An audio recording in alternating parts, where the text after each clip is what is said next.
श्री परमात्मने नमः। श्री रामचरितमानस अध्याय अयोध्या कांड पेज 546 आगे। भय और उच्चाट के वश किसी का मन स्थिर नहीं है। क्षण में उनकी वन में रहने की इच्छा होती है और क्षण में उन्हें घर अच्छे लगने लगते हैं।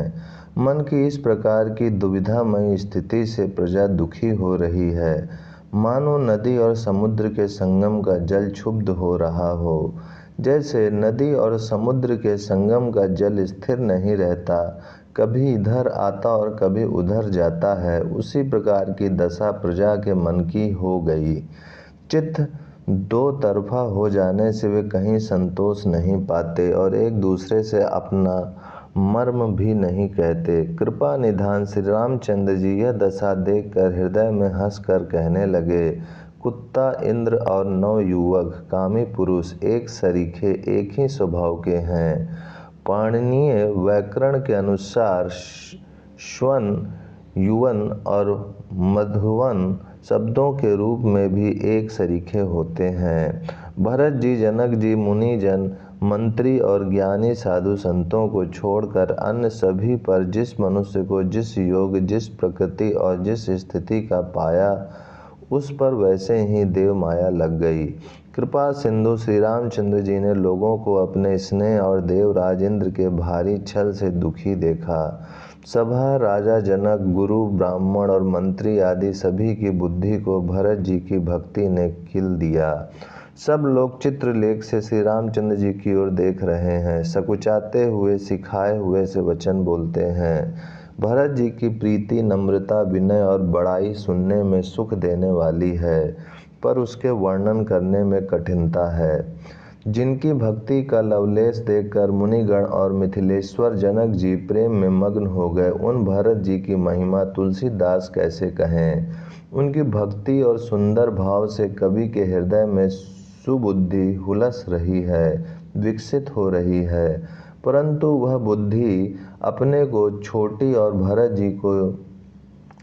जी की महिमा को बड़ा जानकर कवि परंपरा की मर्यादा को मानकर सकुचा गई, उसका वर्णन करने का साहस नहीं कर सकी। उसकी गुणों में रुचि तो बहुत है, पर उन्हें कह नहीं सकती। बुद्धि की गति बालक के वचनों की तरह हो गई, वह कुंठित हो गई।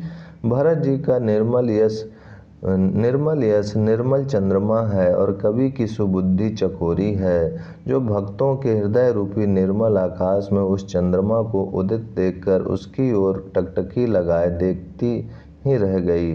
तब उसका वर्णन कौन करे। भरत जी के स्वभाव का वर्णन वेदों के लिए भी सुगम नहीं है, अतः मेरी तुच्छ बुद्धि की चंचलता को कभी लोग क्षमा करें।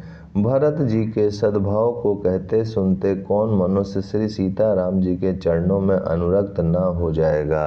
भरत जी का स्मरण करने से जिसको श्री राम जी का प्रेम सुलभ न हुआ, उसके समान वाम, अभागा और कौन होगा। दयालु और सुजान श्री राम जी ने सभी की दशा देखकर और भक्त भरत जी के हृदय की स्थिति जानकर धर्म धुरंधर, धीर, नीति में चतुर, सत्य, स्नेहशील और सुख के समुद्र, नीति और प्रीति के पालन करने वाले श्री रघुनाथ जी देश काल, अवसर और समाज को देखकर तद अनुसार ऐसे वचन बोले जो मानो वाणी के सर्वस्व ही थे, परिणाम में हितकारी थे और सुनने में चंद्रमा के रस अमृत सरीखे थे।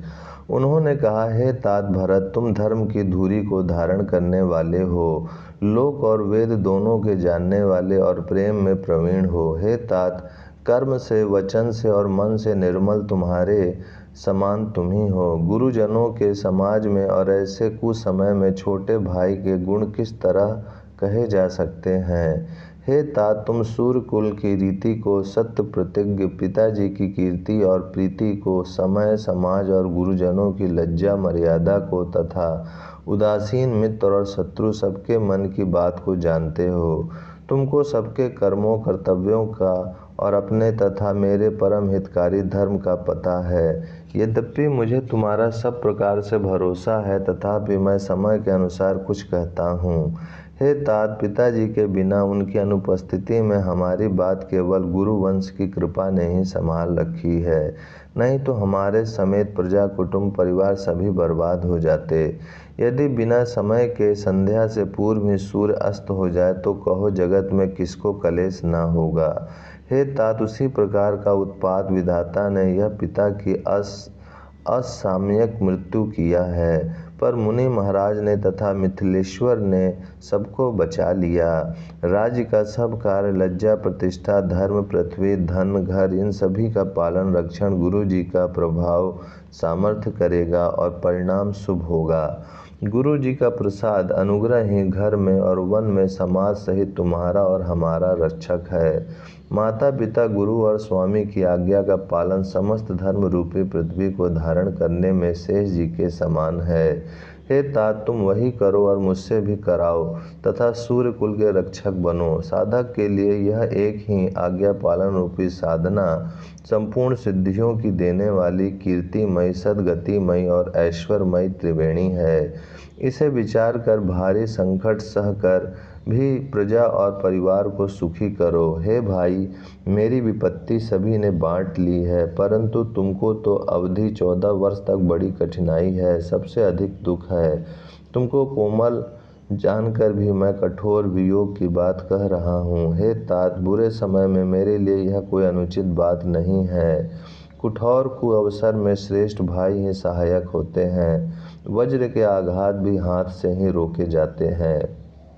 सेवक हाथ, पैर और नेत्रों के समान और स्वामी मुख के समान होना चाहिए। तुलसीदास जी कहते हैं कि सेवक स्वामी की ऐसी प्रीति की रीति सुनकर सुकवि उसकी सराहना करते हैं।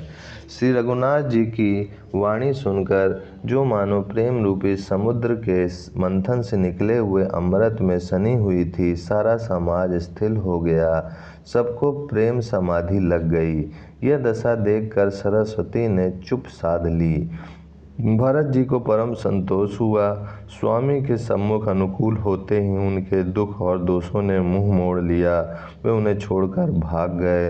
उनका मुख प्रसन्न हो गया और मन का विषाद मिट गया, मानो गूंगे पर सरस्वती की कृपा हो गई हो। उन्होंने फिर प्रेम पूर्वक प्रणाम किया और कर कमलों को जोड़कर वे बोले, हे नाथ, मुझे आपके साथ जाने का सुख प्राप्त हो गया और मैंने जगत में जन्म लेने का लाभ भी पा लिया। ओम शांति शांति शांति।